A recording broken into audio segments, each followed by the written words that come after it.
ఇప్పుడు నిమ్మకాయ సోడా తాగాలనిపించి బండికాడికి పోతే మన ముంగట్నే నిమ్మకాయ కోసి రసం గిలాసల పోసి సీసలా ఇన్నన్ని చల్లటి నీళ్లు నింపి అండ్ల ఇంత గ్యాస్ నింపి ఉప్పు అంటే ఉప్పు చక్కెర అంటే చక్కెర వేసిస్తే తాగుతాం.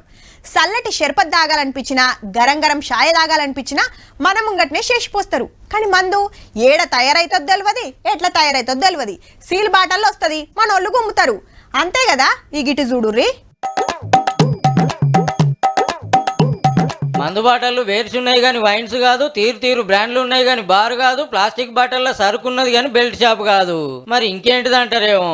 ఈ అక్క నడుపుతున్న కుటీర పరిశ్రమ పట్నం లాలాగూడలు అడ్డబెట్టి ద్రాక్ష పండ్లు కెమికల్స్ తోని కల్తీ వైన్ తయారు చేస్తుందట. ముద్దుగా కొన్ని బ్రాండ్ల ఖాళీ సీసాల నింపి ఒరిజినల్ అని చెప్పి అమ్ముతుందట అగ్వకే.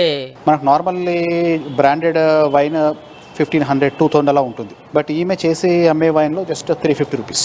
బయట రూపాయి పెట్టేది పావుల పెడితే అయిపోయా. అదే కిక్కు దొరుకుతుండే వరకు పబ్లిక్ బగ్గగా పడుతుర్రట. నిన్నయాల్టి సంది కాదుల్లో మునుపు పట్టుకుంటే కొన్ని వద్దులు బంద్ పెట్టి మళ్ళా షురువు చేసిందట అక్క. ఇంట్లో అందరు ఇదే పనట. ఇక అరెస్ట్ చేసి స్టేషన్ కు తీసుకుపోయి రాబ్కారోళ్ళు. ఈడికే ఒడవలే, దీని వెనక పెద్ద కథే ఉన్నది, ఎంక్వైరీ చేస్తామనుకొస్తున్నాడు సారు. కానీ ఈ ముచ్చట తెలిసి అగ్వలచ్చే కిక్కు పోగొట్టిరని అన్నలు ఎంత ఫీల్ అవుతుర్రో పో.